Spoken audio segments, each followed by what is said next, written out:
हरे कृष्णा, दंडवत प्रणाम आप सभी को। तो एक आज हम बहुत सुंदर विषय लेकर आए हैं, प्रसन्नचित्त व्यक्ति। तो हमारे शास्त्रों में, श्रीमद् भागवतम में बहुत सुंदर एक श्लोक आया है 6.14.5 में, स्कंद 6 अध्याय 14 श्लोक 5 में, जिसमें बताया गया कि भगवान नारायण के जो भक्त होते हैं वो प्रसन्नचित्त व्यक्ति होते हैं।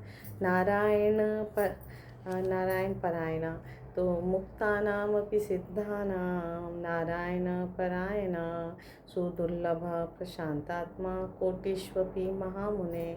तो उसमें बताया गया है कि अज्ञान से मुक्त लाखों पुरुषों में, सिद्ध प्राप्त लाखों सिद्धों में से कदाचित कोई एक नारायण का शुद्ध भक्त होता है। केवल ऐसा भक्त ही वास्तव में पूर्णतः तुष्ट और शांत होता है, प्रसन्नचित्त व्यक्ति होता है।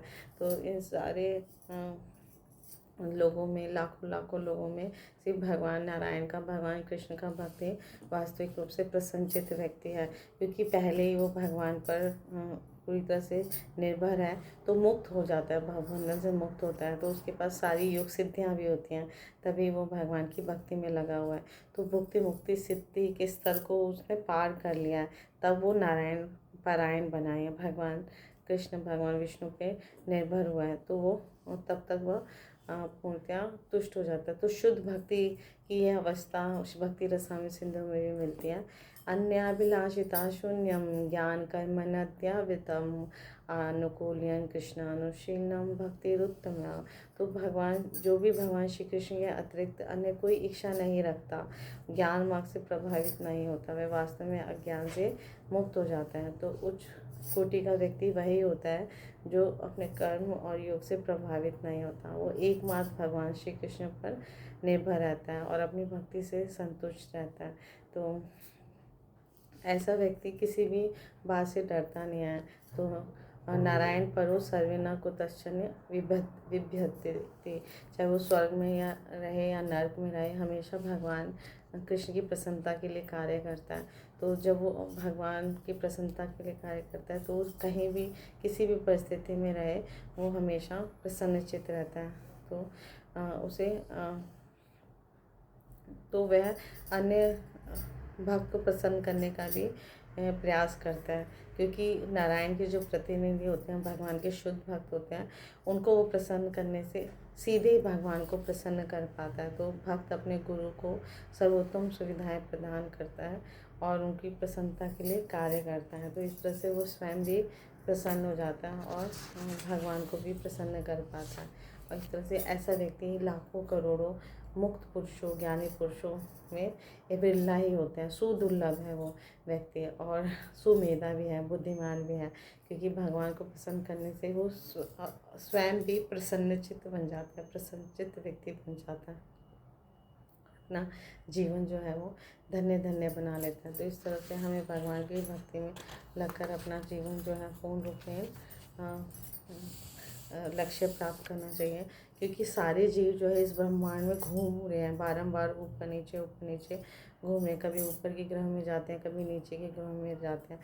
तो ऐसे करोड़ों भटके हुए जीव में कोई बिरला ही होता है या भाग्यशाली ही होता है जिस पर भगवान श्री कृष्ण की गुरु की कृपा बरसती है और भगवान का भक्ति करने का अवसर प्राप्त होता है।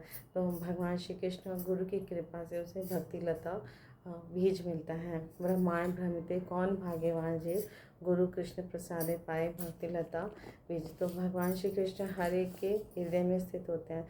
अगर मनुष्य कुछ मांगता है तो भगवान कृष्ण उसकी इच्छा की पूर्ति करते हैं। तो भाग्यवश ये हमारे सौभाग्य है कि कोई कृष्ण भावना अमृत संघ के संपर्क में आया और इस आंदोलन के संबंध में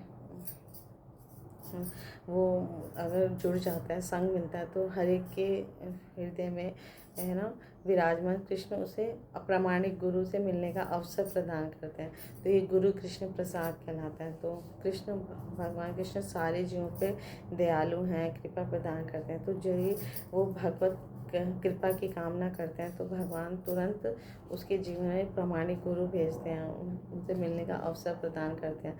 तो ऐसा भाग्यशाली व्यक्ति जिस पर भगवान की भी और गुरु की भी कृपा है, दोनों का ही वो संरक्षण पाता है। भीतर से भगवान उसकी सहायता करते हैं, बाहर से गुरु रूप में वो निर्देश उसे मिलते हैं। तो इस तरह से निष्ठावान जीव को भवबंधन से मुक्ति मिल जाती है। है ना, और अपना जीवन जो है वो धन्य बना लेता है। तो भगवान कृष्ण की कृपा से उसका जीवन सफल हो जाता है। और क्योंकि हर किसी व्यक्ति के हृदय में सुप्त कृष्ण प्रेम है, तो वो जागृत होता है साधु गुरु शास्त्र से। तो कृष्ण के लिए प्रेम वो जागृत करके अपना जीवन धन्य बना लेता है। तो चैतन्य चरितमृत में भी एक बहुत सुंदर श्लोक है, नित्य सिद्धा कृष्णा प्रेम साधे कबू नए श्रवण आदि शुद्ध चित्ते करे उदय। तो हम सभी के चित्त में हृदय में सुप्त कृष्ण प्रेम होता है, लेकिन जब हम साधन भक्ति करते हैं ना, श्रवण करते हैं, निरंतर श्रवण करते हैं, हरे कृष्णा कृष्णा कृष्णा हरे हरे, हरे राम राम राम हरे हरे। तो इस हरे कृष्ण महामंत्र के कीर्तन माह से सुप्त कृष्ण प्रेम जागृत हो जाता है और मनुष्य को भक्ति का बीज प्राप्त होता है। तो ये भक्ति का बीज प्राप्त करके हम इस जीवन का परम लक्ष्य को बहुत सरलता से प्राप्त कर लेते हैं और इस जीवन में ही भगवत धाम प्राप्त कर पाते हैं। Thank you so much. Hare Krishna. गुरु महाराज की जय, श्री प्रभुपाद की जय, आप सब भक्तगण की जय।